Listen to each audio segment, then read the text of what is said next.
با درود خدمت شما بزرگواران. امروز می‌خواستیم به چند نکته اشاره کنیم در مورد حوثی‌ها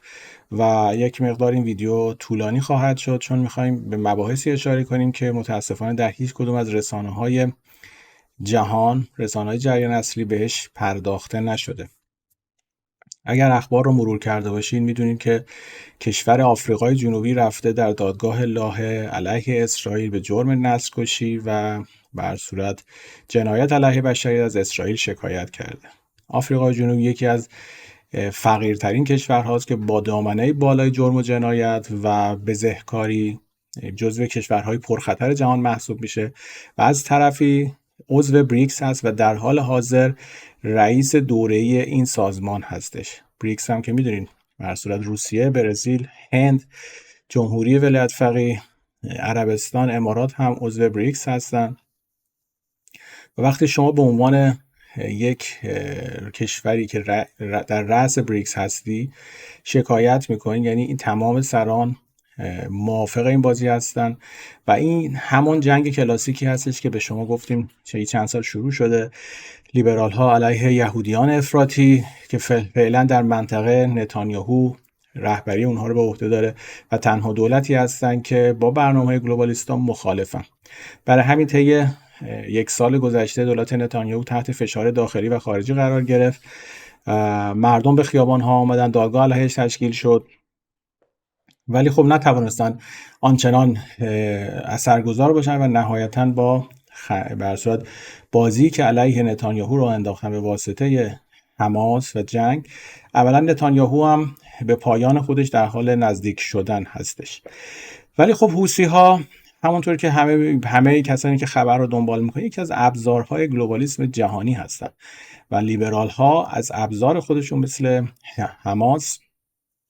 جمهوری اسلامی، حزب الله و گروه های مقاومت که به هر حال همشون زیر نظر جمهوری اسلامی هستن برای منافع خودشون استفاده میکنن. در سال 2020 که بایدن وارد کاخ سفید شد،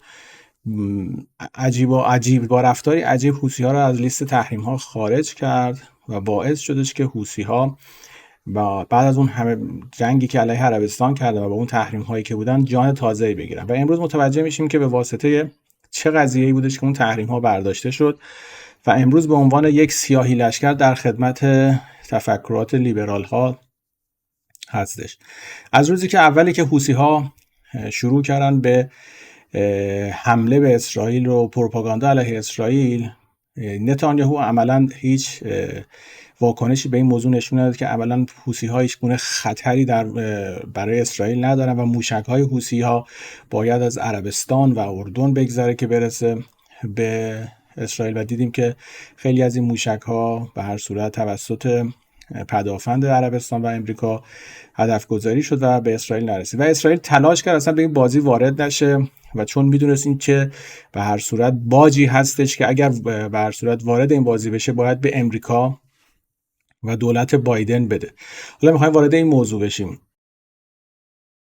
حوثی‌ها اومدن اعلام کردن که تمام کشتی‌هایی که به اسم اسرائیل باشه، یک اسرائیلی شریک باشه، به مقصد اسرائیل باشه رو هدف قرار میدیم و بعد از این اتفاق عملاً خیلی از شرکت‌های بزرگ حمل و نقل جهانی اعلام کردن که مسیر خودشون رو از دریای سرخ تغییر میدن و به خاطر عدم امنیت از اونجا به هر صورت تغییر مسیر دادن. این یکی از بازی‌هایی بود که باعث شدش که تورم روی کالاها در اروپا بسیار تاثیرگذار باشه و باعث شدش که اون زمانی که قرار کالا مثلا از مبدأ چین به اروپا برسه مقداری طولانی تر بشه، حق بیمه ها رفت بالا و عملا یک تورم جهانی رو در کوتاه مدت به دوش به حال به جهان خوراند. و از این ور وقتی نگاه میکنیم میبینیم بعد از اینکه مسیر کشتی ها عوض میشه، بعد از دور زدن قاره آفریقا از آفریقای جنوبی میگذرن، همون کشوری که از اسرائیل در دادگاه لاهه شکایت کرد. بعد از اینکه از آفریقای جنوبی گذشتن میرن تنگه جبل الطارق که عملا جبل الطارق یک کشوری زیر مجموعه انگلیس که خنده‌دار این نقشه اینورم اگر نگاه بکنید در تصویر می‌بینید که جبل الطارقی که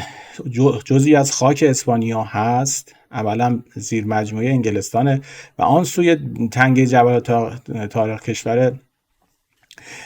سئوتا هستش که عملا در خاک مراکش ولی به نام اسپانیا است و می‌بینیم که بعد از اینکه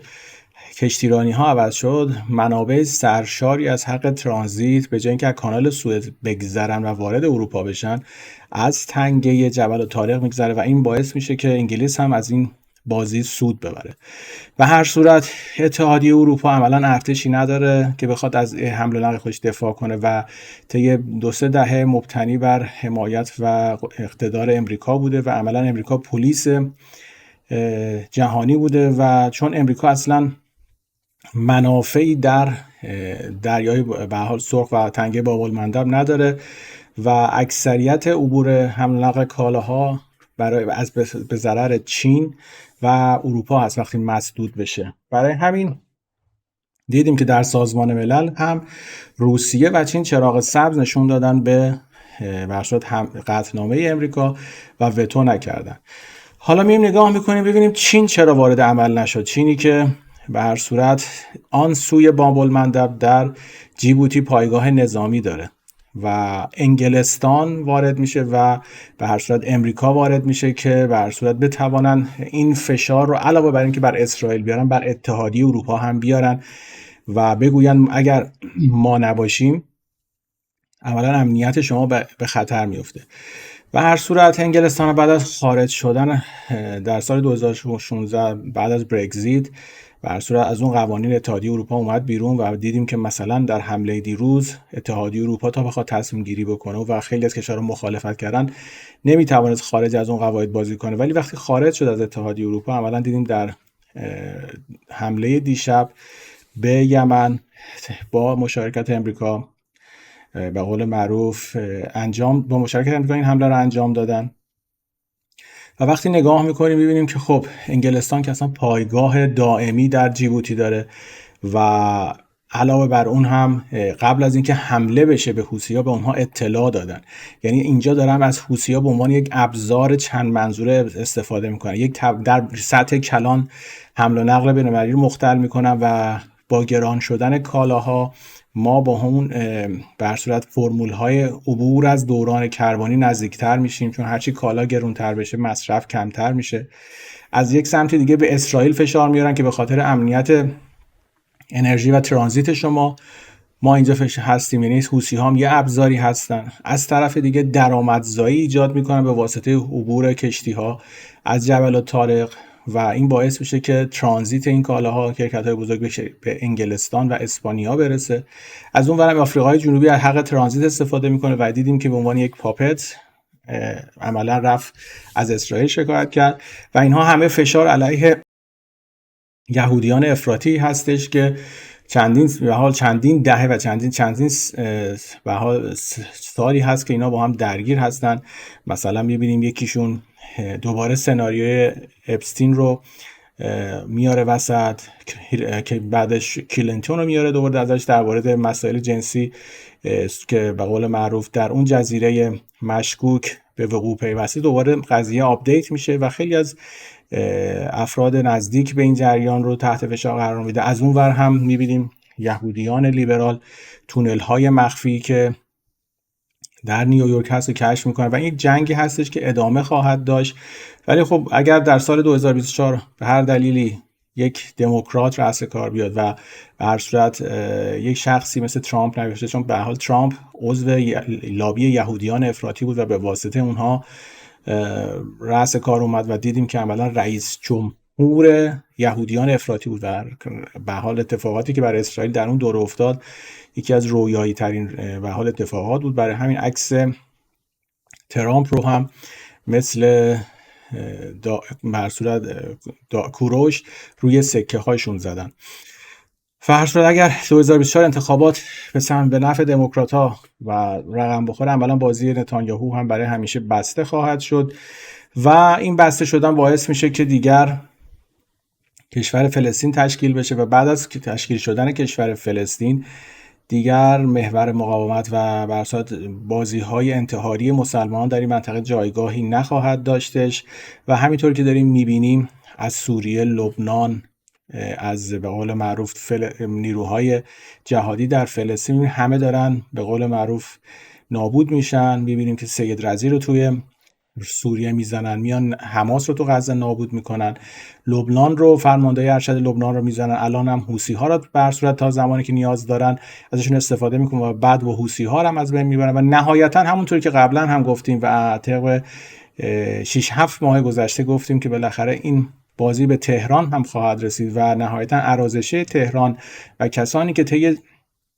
4 دهه توسط ایدئولوژی دروغین جمهوری اسلامی رشد کردن و منتظر نابودی اسرائیل بودن، اونها هم از صحنه پاک خواهند کرد، چون خاورمیانه نوین دیگر جایی برای بازی‌های افراطی نیست و با سرمایه‌گذاری‌های کلانی که در عربستان، در اسرائیل، در امارات شده، این منطقه قرار بر صورت قطب توریست و تکنولوژی بشه و مرسال قراره این پولهای اعراب بدهی‌های غربی رو بخره و داریم می‌بینیم که دیگه از آوردن رونالدو و تمام سلبریتی‌های ورزشی و به حال هنری گرفته در عربستان تا خرید باشگاه‌های فوتبال، به حال سرمایه‌ها و ملک‌هایی که در غرب هست، غرب داره بدهی خودش رو، آن چیزی که دیگر ارزشی نداره در عصر تکنوکراسی، به این اعراب میفروشه و این منطقه رو داره به عنوان یک قطب جدید توریست به قول معروف درست میکنه. از سرمایه‌گذاری کلان اینتل در اسرائیل در 40 کیلومتری غزه میشه نام برد که یکی از واقعیت‌هایی هستش که کلا منطقه ما رو تغییر میده. برای همین باید بدونیم این بازی‌ها دقیقاً همه هماهنگ شده است. یعنی از 2016 که انگلستان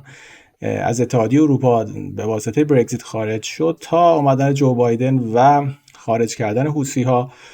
و بر اساس جنگ اوکراین، همه اینها حساب شده است که اگر اینا فقط کافی خبرها رو شما بگیرین کنار هم بشینید و پازل ها رو بچینید و متوجه واقعیت بشین. به هر صورت این ارازشه ولایی هم چون انتظار دارن، به هر صورت دیدن سلیمانی رو زدن، فخری زاده رو زدن، حماس ها نابود کردن، سوریه رو بمبگذاری به حال دارن نابود میکنن، لبنان رو دارن میزنن و هیچ صدایی از اینها در نمیاد. ما گفتیم که جمهوری اسلامی اقتدارش مانند سجاد غریبی یا همون حالک ایرانی است. تا زمانی که واقعیت و وارد میدان نشه شما متوجه نمیشین که جمهوری اسلامی عملاً هیچ گونه